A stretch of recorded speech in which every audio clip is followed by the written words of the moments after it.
The year is 1981. It's the birth of MTV. Muhammad Ali retires, Diana and Charles have a royal wedding, aerobics was the next big thing, and the death of flared out jeans has solidified with the popularity of straight leg pants. It was also the year of slasher films. Studios saw the low risk and high reward of low budget, low brow slasher films taking over the market, starting with Halloween in '78 and being exemplified in 1980 with Friday the 13th. 1981 was when everyone tried to ride the market and to cash in on this new craze. And fans of these types of movies were the real winners. We got some of the best slashers of all time in '81. My Bloody Valentine, The Prowler, The Burning, Happy Birthday to Me, Friday the 13th 2, and Halloween 2. Those are some real heavy hitters. And while the slasher craze has ebbed and flowed over the years, there's no doubt that it remains a constant force for fans and audiences alike. Well, 31 years after the initial hit, we got a little homage to '81 and to slasher films in general in 2012's The Sleeper. Taking place in and in the style of early '80s slashers, how can this go wrong? Well, folks, I don't know how to break it to you. I watched and reviewed every 1981 horror film, and I can tell it to you straight. Not every 1981 slasher is good. In fact, most are pretty bad. Is The Sleeper nostalgia baiting? Is it true to early '80s slashers and just mediocre at best? Or is this a hidden gem that deserves to be in the upper echelons of slasher classics? Well, let's find out together. Welcome to the HellBound Horror Show.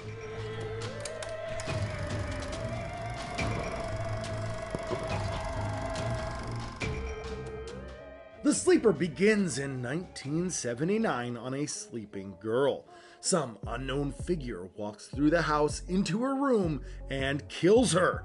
We then cut to 1981. Now, there is no point to this opening except at a failed attempt to bring horror, shock, and tension into the early bits of the movie. There is no story purpose here, but I see why it's in the movie. It's a while before any horror starts actually happening, so they wanted to set the tone and to tease the audience of what is to come, but unfortunately, it's a bit lackluster. Amy, played by Brittany Belland, is walking through campus when sorority sisters from Alpha Gamma Theta give her a flyer promoting a pledge party later that night. Amy excitedly takes it to her dorm to share it with her roommate, who bashes the idea. Through some coaxing, Amy is able to convince her roommate to go to the party with her. While at the party, they meet the different house sisters. This might just be me, but I think it's a little weird that only Amy and her roommate are possible pledges. Like, there were a lot of flyers. It serves no plot purpose, like, it's not supposed to be like that. It's just an observation from me, but I get it. Extras cost money too, you know? Little do the partygoers know, Amy and her roommate didn't show up alone. A crazed man lurks in the shadows and watches them. That night, the man sneaks into the house, goes upstairs with a hammer, and brutally murders one of the sisters while she sleeps. The death is in fact brutal. The gore is fantastic for a low-budget film, and the concept is creepy. Getting murdered while you are most vulnerable is a genuinely scary concept. It's not properly executed here, but it's still a great idea. Well, the next morning, the murdered girl is nowhere to be found, and she's not in her room, so no one really thinks anything of it. The girls go about their normal day, not knowing that they are stalked by a killer. He calls the girls ahead of time and he lets them know that they are next. And these kills are phenomenal. We got some great practical effects and a lot of them. Some don't hold up, but they are great regardless. My favorite is a decapitation where the eyes of the severed head move. Such a fun little touch. The cops are called and they come to the house to protect the rest of the girls as some questions of foul play begin to develop. Eventually, Amy is the only one left, and she has to do what she can to survive the night or spend eternity sleeping. So yeah, the Sleeper story feels like an '80s slasher film through and through, which is good and bad. Good because it's going for that vibe, but bad because early 80s slashers aren't exactly known for their riveting stories or characters. So, the script gets a pass since it is what it aims to be, but just know that you're not getting anything new or inventive in the story or character department. While the story feels like an 80s film, it sure doesn't look like one. There is an overuse of these close-up shots of action on Steadicam, and I just don't vibe with it. This type of filmmaking was huge in the mid to late 2000s, and I just personally don't like that aesthetic. The Sleeper does have some nice shots though. There's a few shot selections with some nice depth of field and something interesting in the foreground or background. There's also some nice atmospheric landscape shots of the campus that would totally fit into an 80s slasher. Director and writer Justin Russell did a great job. He was young when he made this, and with just a $30,000 budget, the film looks good. You can follow the action, you can follow the story. It all works. It easily looks like a $200,000 film. Sure, it's not a Hollywood production, but hey, at least it's not a Hollywood production. The score is fine. It's serviceable. It tries but fails to capture a true 80s vibe, and honestly felt a bit distracting at times. Just my luck, it's a perfect day. Everything seems to be going my way. Not a cloud in the sky, and I wonder why. Anything at all has to die. When the sun and wind get mixed together, man, it's so divine you can live forever. The worst part of the movie was the pool scene. It took me right out of the film.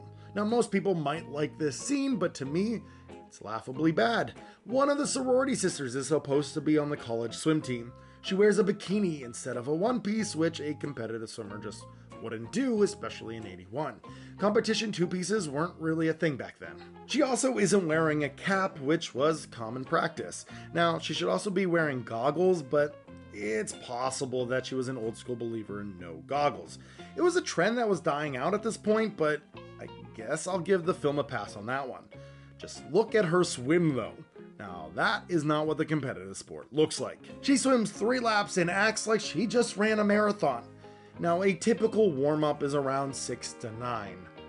100 yards! This girl didn't even swim 100 yards. This whole thing is so unbelievable that it just makes me laugh. Now why am I being so nitpicky about swimming? Well, it's kind of what I did most of my life. Look, that's me. Acting, of course, is hit or miss. Some performances are amateurish, but there's also some that positively stand out. First up, let's talk about Joe Bob Briggs, who makes a brief appearance in this movie. He's fine as an actor, but he's not really known to be an actor in this type of role. It's fun to see though.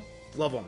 Jason J. Crabtree plays the Sleeper, and he does a great job. He's creepy, brooding, and does everything he needs to be a memorable killer. Our lead, Brittany Belland, also does a great job.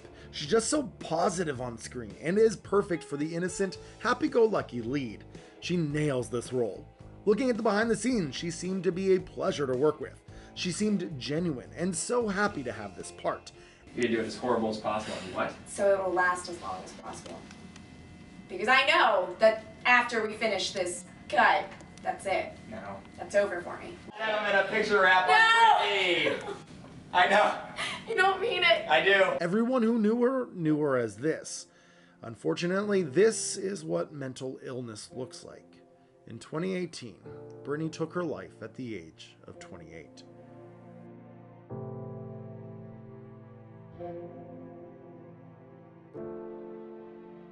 The Sleeper isn't perfect. It's a bit cheap, flat, and does very little to push the genre, but you can tell that it didn't have any intentions of being anything else. This is a love letter to 80s horror. All the positives and negatives of 80s slasher films apply here. It's an impressive film for $30,000, and I commend it for that. So do yourself a favor and check it out, especially if you love 80s slasher films and you feel like you've seen them all. You don't want to sleep on this one. And that's all I have for tonight, so thank you so much for watching, and stay spooky, everyone. What's your favorite 80s slasher film? I'd love to know in the comments down below. Thank you so much for watching. Bye.